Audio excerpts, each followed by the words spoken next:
I am so excited to introduce Kristen Davin as our invited speaker this semester. We're really happy to be able to have her here. She is, I was telling her this morning I was kind of practicing how I was going to do my introduction, and I had so many things that I wanted to say that I knew it would take up so much time. But so I will just say that she is a professor of world language education at the University of North Carolina, Charlotte. She is a research beast. She is a wonderful teacher educator. She is the co-editor of Foreign Language Annals. And the work that she has done on the seals of biliteracy have had a tremendous impact on their adoption and their use around the country. Some of you may know that Carla is sponsoring a Seals of Biliteracy initiative. We've been working on it for the past 3 years. A couple of the initiative leaders and participants are here today. And we're really excited to have Kristen talk about her work on the seals. The title of her talk is How the Seal of Biliteracy Can Transform Higher Education in Language Programs. We will leave the chat open. Please use that for Q&A, and I will facilitate your questions at the end of the talk. Welcome, Kristen. Thank you so much for being here. Thank you, Kate. Thank you so much for that kind introduction and for having me here today to talk about my favorite topic, so the seals of biliteracy. A lot of this work I have done with my colleague Amy Heinecke from Loyola University Chicago, so I'm going to start with a shout out to her, and you'll see some of her work cited throughout this presentation. So thank you all for having me here. Okay, so I'm going to use the chat box quite a lot today to give you opportunities to respond. So just quickly indicate, please, in the chat box, how familiar are you with the Seal of Biliteracy? 1, very unfamiliar, or all the way to 5, very familiar. Okay, great. I'm seeing 5, 2s, 4s. Okay, perfect. We're all across the board. Great. I have something for everyone. So I want to start by motivating this talk with this figure from the MLA report of language enrollments in higher education in the United States and what they've been doing over the past about 30 years. And I start with this because I really feel like the Seal of Biliteracy can help to change the decline that you see on the second half of this chart. I feel like it has a lot of potential for world language education in general and world language education in higher education. So please keep this in mind. We're going to come back to this at the end of the talk today. So for those of you who put a 1 or a 2 in the chat box, what the Seal of Biliteracy is, it's a recognition of students' multilingualism, of their proficiency in English, and at least one other language. The exception is Hawaii, where English doesn't have to be one of the languages. It can be Hawaiian. So the Seal of Biliteracy originated in California. It was adopted in 2011, implemented in 2012, and it was designed to combat those English-only laws in California and other places and to change English-only ideologies and applaud the bilingualism, the multilingualism of our students.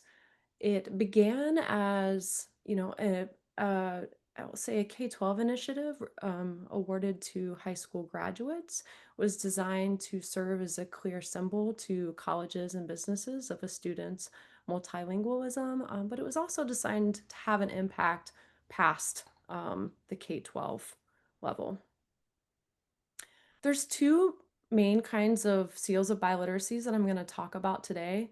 On the left here, you see the state seals of biliteracy. This graphic is kind of the generic graphic that represents the state seals of biliteracy, although each of the 50 states has their own different emblem. And on the right, you see the global seal of biliteracy, which I'll tell you a little bit about in just a moment. So the state seals of biliteracy, I told you that this was first adopted in California in 2011. As of January 2024, all 50 states have a seal of biliteracy, as does the District of Columbia. This is typically restricted to students who are graduating from high school. The exception is Oregon, where my colleague Cecilia Monto had a lot of success awarding the seal of biliteracy at the college level, which I'll talk a little bit more about later on. Because the state seal of biliteracies were a grassroots effort, the state requirements vary. So in some states, you have to reach an intermediate mid-level of proficiency to get a seal. In other states, it's intermediate high. The accepted evidence varies. So in most states, you have to pass an assessment, demonstrate proficiency in reading, writing, listening, and speaking to earn a seal. But there are a few states still where a minimum GPA in a sequence of courses counts. As Kate alluded to earlier, we have some colleagues here, Kendall King, Ayumi Stockman, and Andrew Fegan, who have developed a really beautiful national toolkit website where you can go through and look at a lot of the requirements and a lot of information on these state seals of biliteracy. If someone on the call wants to put the link to that in the chat box, that would be awesome. It's incredible. To give you an idea of what Seal of Biliteracy, State Seal of Biliteracy awarding looks like, in 2023, about 160,000 students in the United States earned a State Seal of Biliteracy. Almost a third of those were from California. Again, they've been implementing the seal the longest. And in the US, 143 different languages were recognized, which is awesome. And we have Minnesota to thank for a lot of those. Washington as well have just done fantastic jobs of awarding the seal of biliteracy to speakers of many different languages. So okay, the global seal of biliteracy. So if you remember the slide, I had the state seals of biliteracy on one side, the global seals on the other. The global seal of biliteracy was established by Avant Assessment in 2018. It has now been awarded in over 60 countries. So an individual anywhere in the world can earn a global seal of biliteracy. There is no age or grade requirement. So you can be 84 years old and earn a global seal of biliteracy. The Global Seal of Biliteracy requires qualifying scores on approved assessments. They have a long list of different assessments that they accept scores from.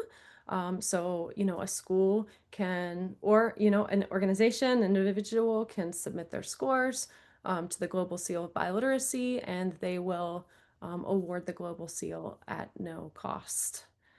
It is awarded as a certificate with a unique serial number, and you can get a badge for your LinkedIn profile. So with the state seals of biliteracy, it's typically noted on a high school diploma or a transcript, whereas with the global seal, it's a certificate and then a badge. The global seal has 3 different levels. So there is a functional fluency level, an intermediate mid. This comes from their website, this image. Working fluency level at advanced low, and professional fluency at advanced high. So a student can get the global seal in functional fluency, continue working on their proficiency, take an assessment again. If they meet advanced low, they can then get their working fluency certificate, and they can go all the way up to professional fluency. So these are kind of the 2 main options of seals. So in the chat box, before we jump into the next part, tell me, what do you think students report as benefits of earning a seal of biliteracy?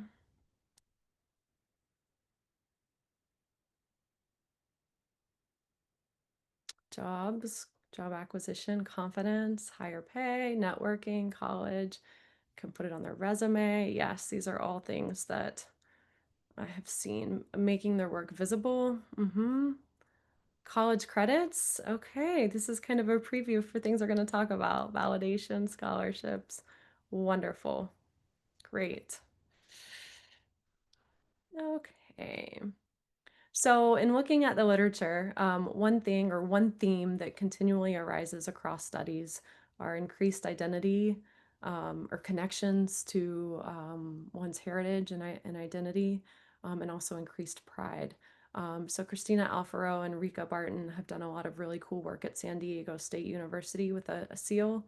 And a quote from one of their students was, "Language loss carries a heavy emotional toll for those of us who experience the shift to the dominant language, English, and were coerced to deny our native language in the process of schooling. Earning the seal has helped me to powerfully reclaim my language and my cultural identity." A student in one of my studies said they were talking about their mom, the sacrifices she made to come to the United States. And the student said, I want to show her that coming here was all worth it, that it was good for me, not just for her. And then another student in the Alfaro and Barton study said, no nomás es mi lenguaje, es mi cultura, mi identidad. It's not only my language, it's my culture, and it's my identity. So these are just three of so many powerful quotes that you can find in the research about the impact of the Seal of Biliteracy. Another common theme, like you all alluded to in the chat box, that comes up across research studies is increased confidence and like future educational aspirations. So a student in that Alfaro and Barton study said, when I applied for my current job as a healthcare provider for a clinic near the border, the competition was huge. My employer later shared with me that when all things were equal among the top job candidates, I stood out because I had evidence, which is a seal, of my language skills and cultural competence. A student in one of my studies said the assessment was a confidence booster, the Seal of Biliteracy assessment. After I found out the results, talking in class was just so much easier. So this student felt more confident once they realized, okay, I know enough of this language, I'm proficient. Then they felt less scared to talk in class. And then a third student, this one was from a study by Cecilia Monto in Oregon. I never considered my Spanish as an asset, but when I took the Spanish for Native Speakers class and passed the test, I realized how important it could be for my future. So going back to that idea of pride, it made the student kind of realize the value of her multilingualism. These are two charts from an IES funded study evaluation from New Mexico. And what I want to draw your attention here is they compared in a very large sample um, the percentage of graduates who enrolled in college who earned a seal versus did not earn a seal. You can see there was a statistically significant difference. So 85% of students who earned either a state seal of biliteracy, a district seal, enrolled in college, compared to 72% of students who did not earn a seal. And then if we look on the second chart, these second two bar graphs, what we see is that of the students who earned any type of seal, the blue, 61% of those students enrolled in a four-year college compared to 54% of students who did not earn a seal. And then looking at full-time college enrollment, 84% enrolled in a college full-time if they earned a seal compared to 68% of students who did not. So I show you this just to provide a little bit of quantitative data to go with those student quotes. Okay, so a lot of you are probably from institutions of higher ed or modern language departments, and you're thinking, okay, great. So now we know benefits of the seal. What does that have to do with us, or what can we do? So I'm going to talk through 5 innovations that I've seen related to this question. And all of these come from different chapters in an edited volume that Amy Heineke and I published that's on Amazon or Routledge or wherever you get your books, called The Seal of Biliteracy in Higher Education. These have chapters from a lot of the individuals I've already cited so far, and you'll see a lot of their work moving forward. It was hard to pick just 5 innovations from this book, but I managed to do so. So I'm going to walk you through, starting with the State Seal of Biliteracy, ending with the Global Seal of Biliteracy, some of the innovations that I think could really be impactful, thinking back to that MLA graph earlier of the enrollment. So the first innovation I want to talk about is awarding college credit to State Seal of Biliteracy recipients. So I searched the internet and along with a graduate student to see how many institutions of higher education I could find that award college credit to Seal of Biliteracy recipients. In the chat box, please type a number. How many do you think I found? Colleges, universities, community colleges. Okay, I'm seeing 6, 3, 10, 12, 100. Perfect.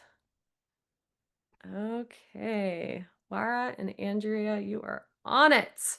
Claudia, I found about 100. So there are 3 states that require institutions of higher education in their state system to award credit: Illinois, Minnesota, and Rhode Island. I will caution you that the University of Minnesota is not part of that state system in Minnesota. So to my knowledge, I know that wasn't one of them unless they've changed something recently. They are not included.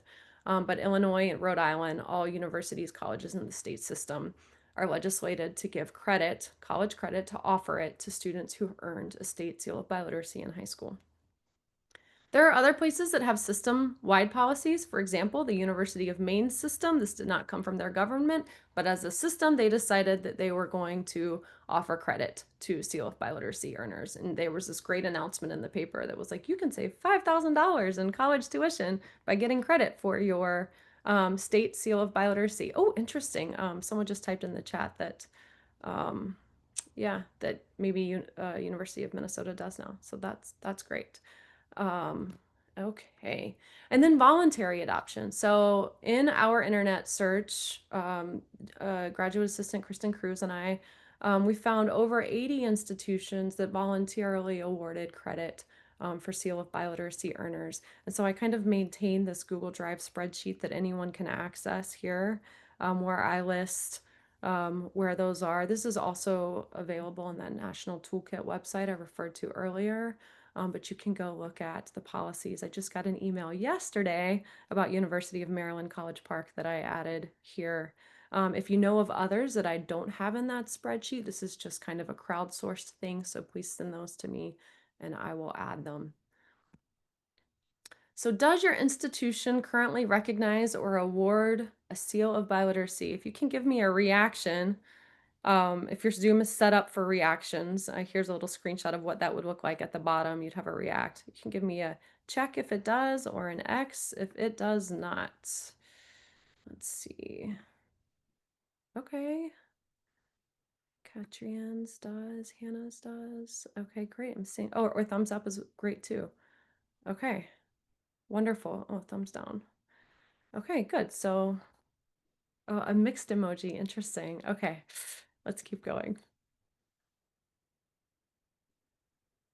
So there are 3 approaches that I've seen that universities and colleges use to award credit. The first is transfer credits, and this is where it's legislated, it often occurs as transfer credits. So like Illinois, for example, or Minnesota. So with this approach, students request credit for their seal of biliteracy, and it goes on as transfer credits. So an advantage of this is that it recognizes any language. You can have a seal of biliteracy in Hmong or Somali or a language not taught at the institution, and you can still get transfer credits for that. It's simpler implementation because it's transfer credits. You don't have to go in and look at all the details. But there are some considerations with this, including financial aid impact. So if you're majoring in something, typically financial aid will only cover the cost of credits that count toward your major. Transfer credits most likely do not count toward the major in many cases, and so that can hurt your ability to get financial aid for the courses that you need. It also doesn't encourage continued language study, so there's no motivation necessarily, no extrinsic motivation for a student to enroll in the modern language department. Another approach is elective credits. So these count toward degrees. If your major has space for electives, then your seal of biliteracy can count as those credits, supports students on the path to graduation, flexible application in terms of where you plug them into the course of study or the degree. Again, this may not encourage continued study. And then finally, retroactive credits. So this is my favorite approach, and let me tell you why. So with the retroactive credit approach, the student has to enroll in a course in the modern language department to get credit for their seal of biliteracy. So based on their proficiency level that they scored or the level at which they earned a seal, they enroll in a course in the modern language department. Once they successfully complete and pass that course, they then get retroactive credit for all of the courses that would have come before that had they not placed into the upper level. And then that gets noted on their transcript as course equivalencies. So in the chat box, what do you imagine are outcomes of awarding college credit to State Seal of Biliteracy recipients? So imagine you've got that retroactive credit policy, for example. What do you imagine are some outcomes of offering that? Okay, good. Recruitment, higher enrollment, more students have a minor or major within reach, save money. Continuation of language learning, yes. Motivation booster, increased job opportunities. Awesome. It all depends on who administers the process. Yeah. Okay, great. So I want to share some data. These come from my colleague Janet Eckerson and CJ Jacobs, Chris Jacobs at University of Nebraska at Kearney. They also have a chapter in the book I showed you. They sent a survey to students across Nebraska who had earned a high school state seal of biliteracy. And they asked them, how much more likely would you be to take a language in college if you knew that a seal of biliteracy could give you retroactive credit? They got responses from 60 students, about 60 students. And what they found is that approximately 80% of those students said that they would be much more likely or somewhat more likely to enroll in a course if they knew that they were going to get retroactive credit. My colleague Grant Moss and James Gambrell, they're at Pittsburgh State University, which is in Kansas. They developed, or Grant developed a retroactive credit policy back in 2018. Their Department of Languages was had been closed. It was consumed by another department. And so they started this initiative, this retroactive credit initiative. And they offered credit in Spanish and French. Those were the two majors in which the university offered. And what you see here, this orange line is their enrollment in their upper level Spanish course. It was called Spanish 358. And from 2017 to 2018, when they started offering credit, you see that the number of students enrolled in those upper courses increased. Now, they did say that the number of students enrolled in some of the lower levels decreased because those students were placing into this upper level.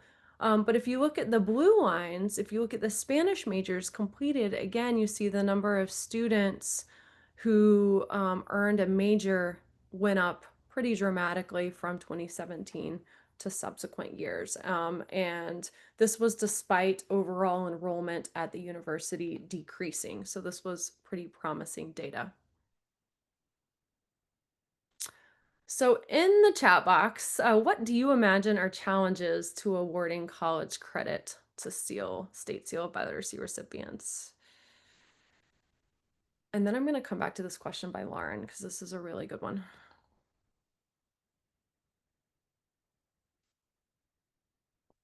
What do you imagine are challenges? Extra work for language coordinators? Yes. Uncooperative administration. Okay. You are hitting on so many of them. Not all state seals are created equal. Course alignment. Students feel less need to take the classes. Financial challenges. Bureaucratic traffic jams. Familiar. Okay. Okay, great. Before I go to the next slide, I do want to go back to Laura's question in here. She said for transfer credit options. Oh, wait, nope, that was not the one.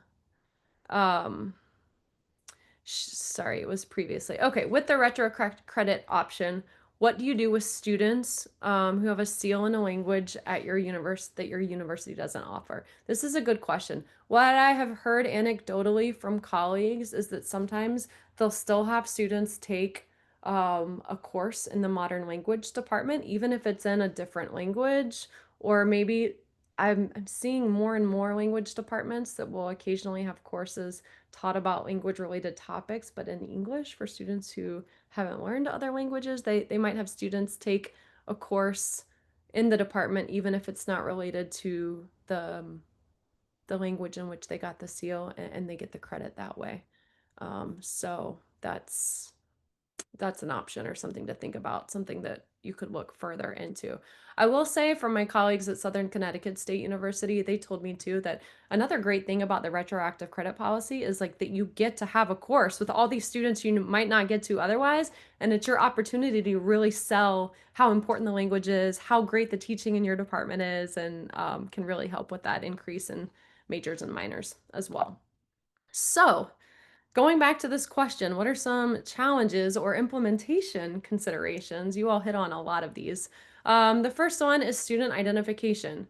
So, most students apply to college before they know whether they got the seal of biliteracy. And so, it's really hard to figure out which students have a seal of biliteracy, especially because different districts notate the seal in different ways. Some places put it on the diploma, some places put it on the transcript. Like, where does it go on the diploma? And so it can be a really heavy administrative burden for a department to find out who earned a seal of biliteracy. There's no like federal database where you can go type in a student's name and see if they got seal of biliteracy. It can be perhaps a FERPA violation for a state to release names to colleges. So that's a struggle. That's something that, has to be figured out. Varying requirements, as someone put in the chat box. So, a student in Illinois has to reach intermediate high to earn a state seal of biliteracy. North Carolina has recently raised their minimum proficiency level from intermediate low to intermediate mid. So that's still different. So you can have students from different states that both have a seal of biliteracy, but it means very different things. So that can be tricky. I think it might be University of Maryland College Park, maybe only accepts or gives credit to students with a seal from Maryland. But again, that's an equity issue. So that brings us here to unequal access. So if you remember back to that slide where I showed you that about 160,000 students earned a seal in 2023, that's less than 1% of the students who graduate from high school in the US every year. And we know that approximately 1 in 5 individuals living here in the United States, speaks and uses another language. So this less than 1% is concerning. It's not fair that a student who lives in this better resource district might have access to a seal of biliteracy, whereas the student in the less resource district might not. So it does create an access issue when you offer credit if students come to college and didn't have access to a seal of biliteracy. Oh, okay, perfect. There was an update in the chat about University of Maryland, so it's not outside. Students outside of the state can also verify. And then finally, awareness gaps. If you were to call 20 of your friends right now and say, "Do you know what the seal of biliteracy is? Tell me what it is."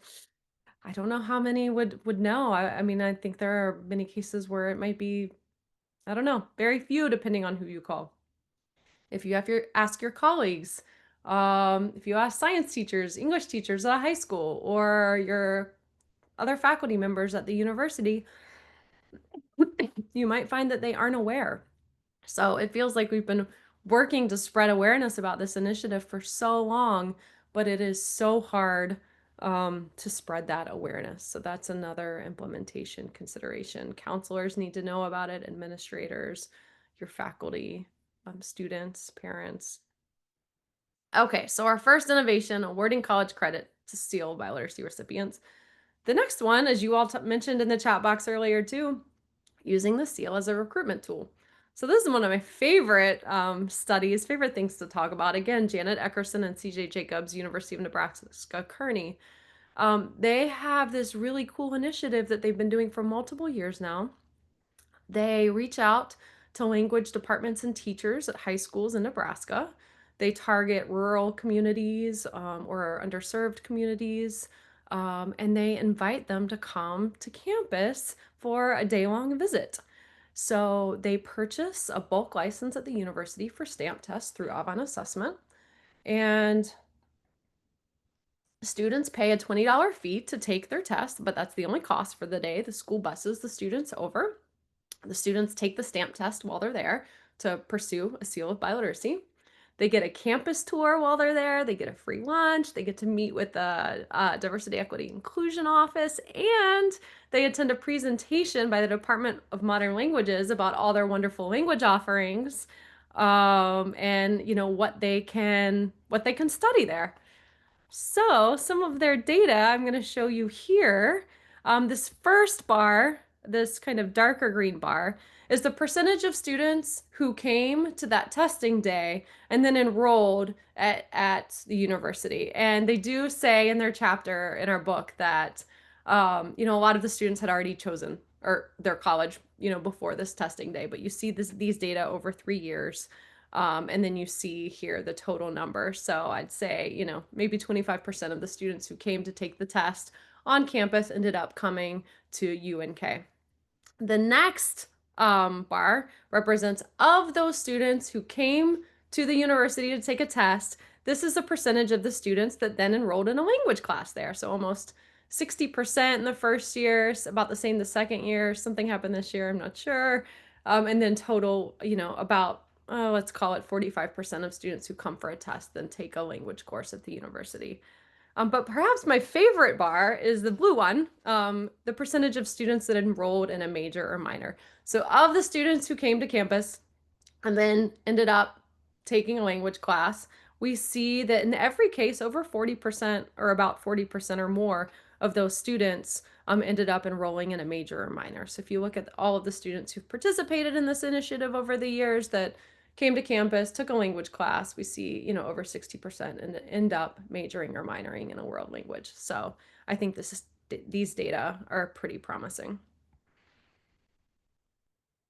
If you compare the percentage of students who took that stamp test on campus compared to like the general population that enrolled at the university, you can see that they're much more likely to enroll in a language class and declare a major or minor than the general population of students who come to campus. Okay, so post an emoji, please. You can see how to do it here. What are your reactions to this recruitment initiative? Cool. Okay. Awesome.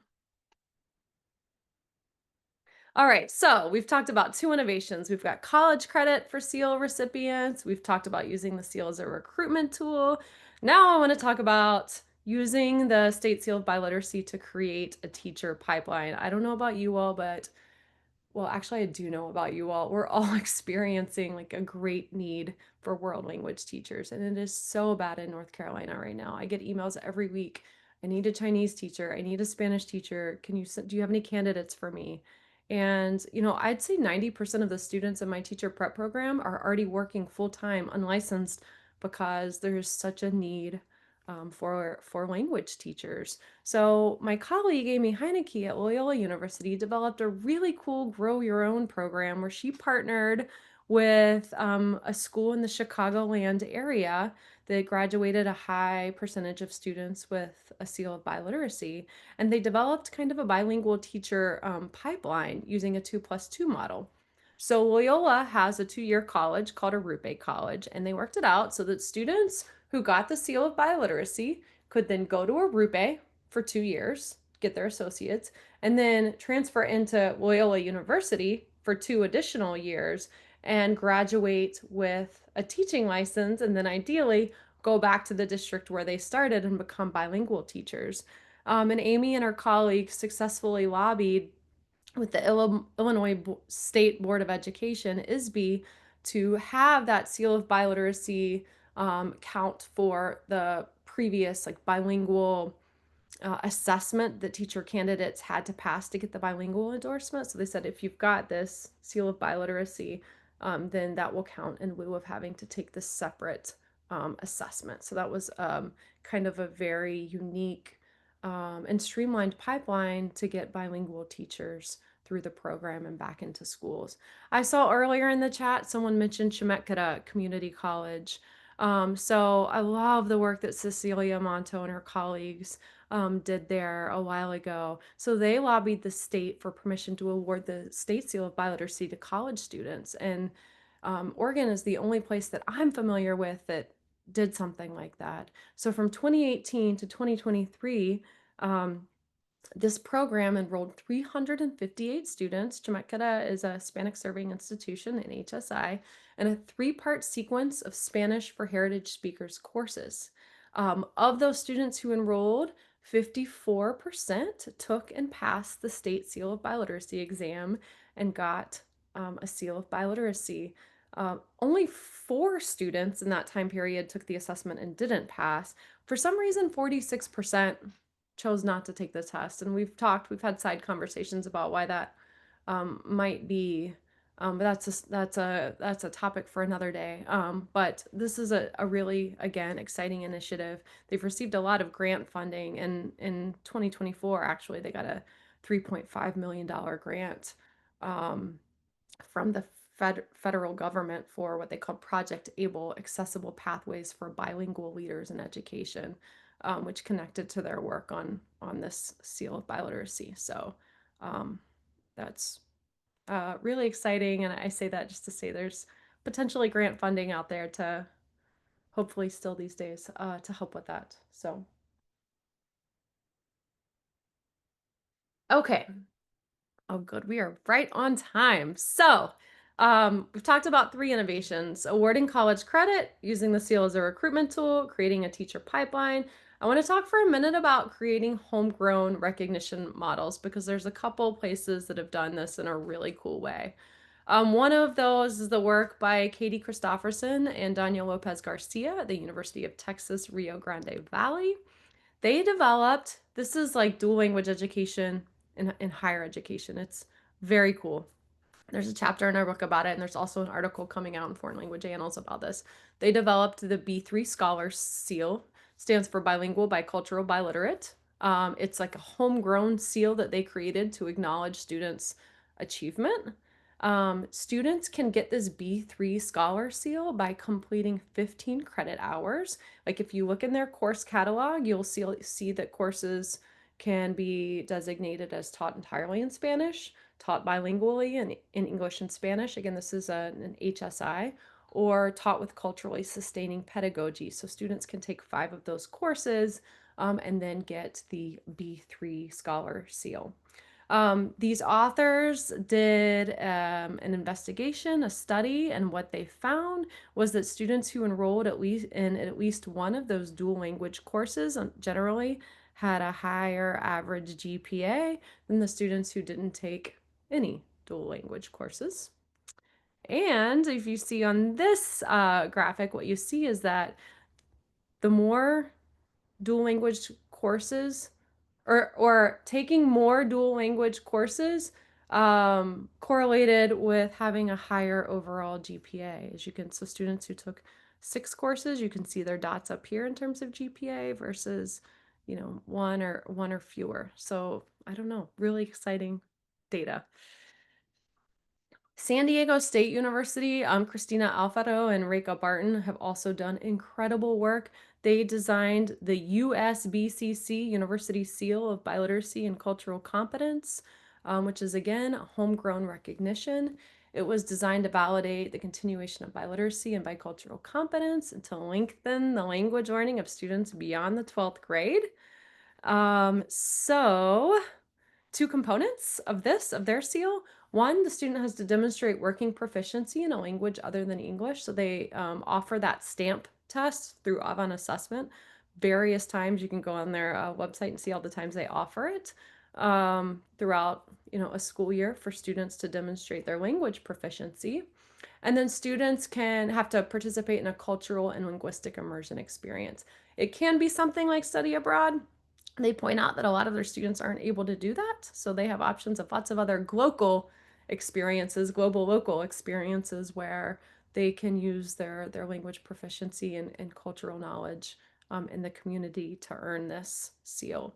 On their website, they have published a fantastic handbook all about this seal, about how to set up something similar. You just have to fill out your information and you can get a free download of that. So it's a wonderful, incredible resource. Okay, so we've talked about awarding college credit, using the seal as a recruitment tool, creating a teacher pipeline, creating homegrown recognition models, and my fifth and final innovation that I want to talk to you about is awarding the global seal of biliteracy, because this might be the best option for some of you. Let's take a look. So going back, remember this global seal of biliteracy can be awarded to individual of any age, any grade level, anywhere in the world. Um, Requires students to pass an assessment. There are 3 tiers. And there are a growing number of colleges and universities that are awarding this global seal of biliteracy. So I've taken this screenshot from Auburn University's webpage, where they advertise that students can earn the global seal. Down here, you see our program applies on behalf of qualifying candidates for the global seal, handles the logistics of getting each recipient their global seal if they have qualifying test results.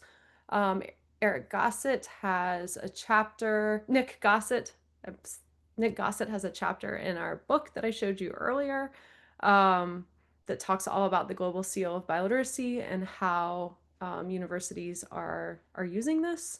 But Auburn University comes up there too, and some universities have been successful if they can tie it to the strategic mission of the university and getting those assessments paid for. Georgia Tech has something similar. They use the ACTFL oral proficiency interview and writing proficiency test, and their School of Modern Languages will cover the cost of those exams for eligible majors and graduate students. So once the students take those and score the minimum level, the department will then submit their scores to the Global Seal of Biliteracy on their behalf. So the student gets both their proficiency scores and then the credential. And again, as I mentioned before, the global seal doesn't cost anything itself. The assessments cost something, but they accept a wide variety. And then you could submit those scores to the global seal. And then finally, perhaps one of my favorite or something I'm really excited about is the initiative at the University of Texas at Arlington, because they've combined the global seal with the retroactive credit policy. And you can see this screenshot from their webpage. But so this really goes a long way in promoting equity, because if a student didn't have access to a high school seal of biliteracy, but they still want those retroactive credits, then they can get they can take the Avant proficiency assessment. They can get the global seal of biliteracy. Then they can enroll in one course, one world language course, modern language course at University of Texas at Arlington, and get the credit hours, up to 14 it says, that would have come before those automatically. And so what you see here, let's see, where is it? I like this part. Earn a language minor in under 1 year or a major in 2 to 3 years. So again, this is, I would imagine, I haven't seen data from there yet about how that's impacting enrollment, but my guess would be that it's helping. So we've gone through our 5 innovations: awarding college credit, using the seal as recruitment, 3 teacher pipeline, homegrown recognition models, and then awarding the global seal of biliteracy. In the chat box, which of these 5 innovations is most interesting or appealing to you? You just put one through here. Let me go back to them so you can see what they were again. All of them. Awesome. Tanya's my favorite student. Okay, 5. Okay. A lot of you global seal. Okay. Wonderful, Stephen. Thank you. Okay, Miriam. Oh, okay. Love it. Okay, very cool. So, going back to this graphic we started out with, I really do believe it's going to take some time. It's going to take some research. It's going to take all of your support. But I think that the global seal, the seal of biliteracy, these homegrown models, I feel that all of these things I've just talked about, these 5 innovations, can impact this line in the future and help to raise enrollment in modern languages. I don't think it's just a higher ed thing. I think it's got to start in high school. It's got to go back to middle school. It's got to go back to elementary school. But I do feel like this initiative brings me more hope than a lot of others recently. So my key takeaways for you today: recognition matters.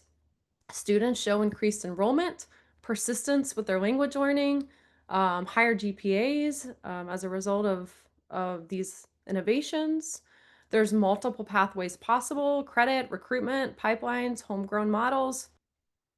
Start where you are. Even small steps like recognizing the state seal of biliteracy can make a difference. Then you can expand from there.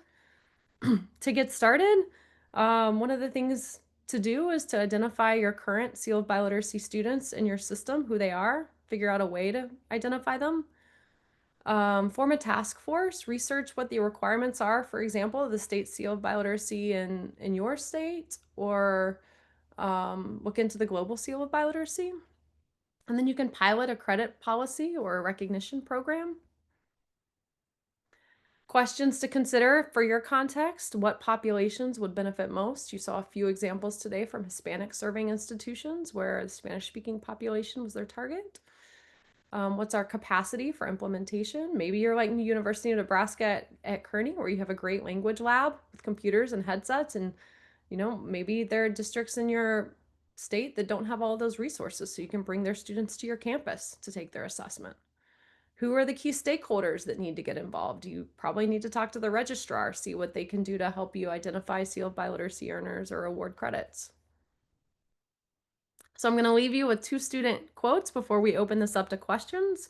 One comes from the study again by Cristina Alfaro and Rika Barton. A student said, "I showed up to become a teacher with a load of language shame. I dedicated myself to reclaiming my Spanish heritage language, and now that I've earned the University Seal of Biliteracy and Cultural Competence, I'm proud to be a highly qualified bilingual teacher and grateful for my enhanced bilingualism and intercultural competence." One of the high school students in my study said, "When you have something," referring to her language proficiency, "and first of all, no one saw it, but then finally people get to see it. And you're like, great, I had these skills the whole time, but now you're finally seeing it." So she described taking the SEALS test and getting recognized for her Arabic proficiency as a breath of fresh air. So with that, again, here's the book where most of the data and stuff I've shared with you today come from, and I want to open this up to questions. Thanks so much, Kristen. And I really appreciate all the activity in the chat. It's great to get everybody so involved. So if you have questions for Kristen, please put them in the chat. Since we have such a large number of attendees, we're not asking people to unmic to ask questions. We're just doing them in the chat. So thank you so much for that. I do want to just clarify the University of Minnesota does not currently give credit for the state seal of biliteracy, but we do acknowledge completion of the seal for fulfilling the language requirement. We're still in conversations about whether or not students will be awarded credit for that. So I just did want to offer that clarification for the comment that was in the chat. Thank you.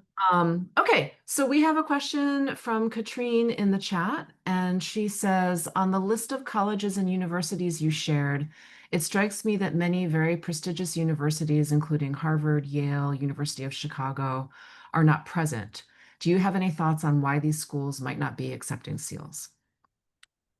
That's a great question. I mean, I guess, still the majority are not. I think it requires, being a risk taker. A lot of times when I talk, I know that the New York system has been kind of working toward getting something like this in place. And when I've met with them, representatives from the City University of New York, I don't, faculty are scared. They're really scared that if they give credit to Seal of Biliteracy recipients, it's going to further hurt their enrollment. I haven't seen evidence of that anywhere yet with the retroactive credit policy, but I get the fear. I don't know. I've seen evidence of the opposite, but I would imagine that that could potentially be a deterrent. Another deterrent that I have not documented, but one I wonder about, is the Seal of Biliteracy is really focused on proficiency, what students can do with the language.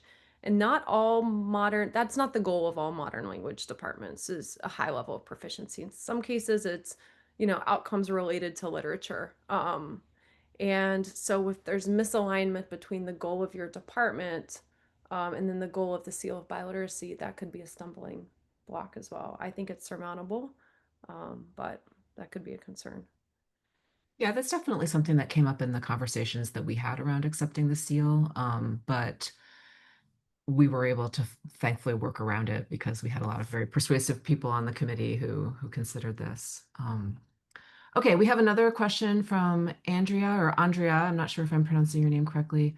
So, language teachers in Alaska met recently, and one issue that teachers brought up is that stamp achievement is not accessible for many heritage learners of language with different writing systems like Arabic. What can we do to make this more equitable? Okay. So actually that's a great question. And I do remember a study I did once in Minnesota where one of the Arabic students told me, he said, the school didn't have the keyboard overlays for me to type in Arabic. And so it took me forever to do the writing portion of the assessment. So that was a barrier. But Stamp, I'm almost positive Stamp and other assessments have an option where students can handwrite. Um, the writing portion of the assessment rather than having to type it. So if I'm understanding this question, yeah, so that That's would, not really what I was asking. I was asking, like, what if the student can't write? You know what I mean? Like, we have, like, it's a gotcha. different writing system. Yeah, so for languages that have a writing system in most states, that is a requirement. There's not really any way around it. The only exception is with like indigenous languages where it's not written. And so again, that goes back to these systemic changes that need to occur. My hope is that if students learn about the Seal of Biliteracy earlier on in their life, in elementary school, in middle school, then maybe that will give them more time to develop writing proficiency. Amy Heineke and I have a book coming out with Georgetown University Press sometime in the next few months. It's all about pathway awards. So, how you can set up pathway recognitions at fifth grade and eighth grade or other points along the continuum to the Seal of Biliteracy to kind of make students aware and hopefully motivate these other skills. Unfortunately, I don't have a better answer. Okay, there's a lot of questions coming in, so I'm having a hard time keeping track of everything here. So there is a question, sort of a logistical question, and this came up earlier during your talk, Kristen, about I think these are related. So how can we accommodate adults who graduated from high school more than 2 years ago regarding the bilingual seal? But also, I'm just thinking generally about adult learners who are returning to college after a long hiatus. Like, what are their options if they want to get recognition for their biliteracy and bilingualism? Okay, got it. So, I think there's a kind of a lot of answers to this. I know the 2-year question has come up in Oregon with Chemeketa Community College because they used to be able to award the credit at the community college, and now I think they're being told that students have to have received this actually something about a 2-year requirement. I'm not totally sure. In Minnesota, I know students have to request credit for their seal within 3 years. My thought is that another option is once you get a state seal of biliteracy, pretty much every test that the state seal accepts, so does the global seal. So you can submit your score reports from the state seal to the global seal and get that one also. So that's one option, especially if you've been out of high school for a long time and you never had access to a state seal. You can take a stamp test or you can take one of the other assessments on their list. You can get a global seal and you can go that route. Does that answer the question, Kate? Yeah, I think so. I mean, I was thinking the global seal was probably the answer Yeah. if you hadn't had the opportunity to get a bilingual seal in high school. Okay, there's another question about the recognition of speakers of less commonly taught languages. So this is a question from Siva or Shiva. I apologize if I'm not correct. Oh, I know. Yeah. Okay. So Cool. this is really about students being recognized at the university level if they've gotten a bilingual seal in a less commonly taught language. So sometimes the seal is recognized and sometimes it is not recognized. Do you have any experience with that or comments? My favorite approaches to this are schools that are finding a way to give students credit regardless of what language they they earn the seal in.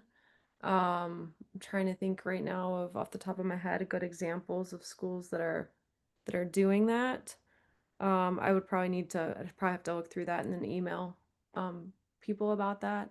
But there are universities out there that are finding ways to award credit to students who got a seal in languages that they don't teach. Um, but not everyone is doing that.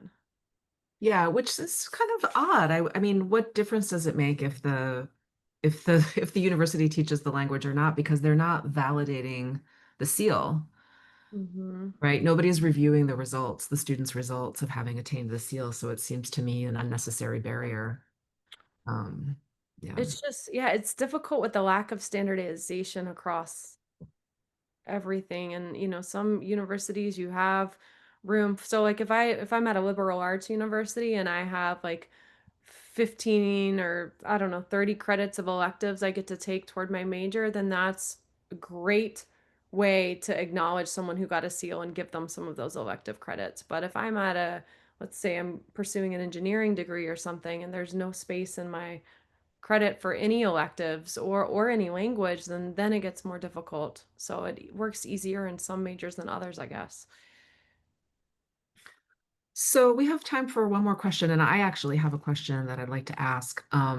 So I was really I loved the data that you showed about the benefits of the seals, and the students kind of self-reporting of what they gained from it. And I wonder if you have any suggestions for how those of us at post-secondary institutions or even at K-12 institutions can share those kinds of stories or share that messaging with our administrators, because we're constantly being asked to justify our work, to reconsider our language requirements, to increase enrollments.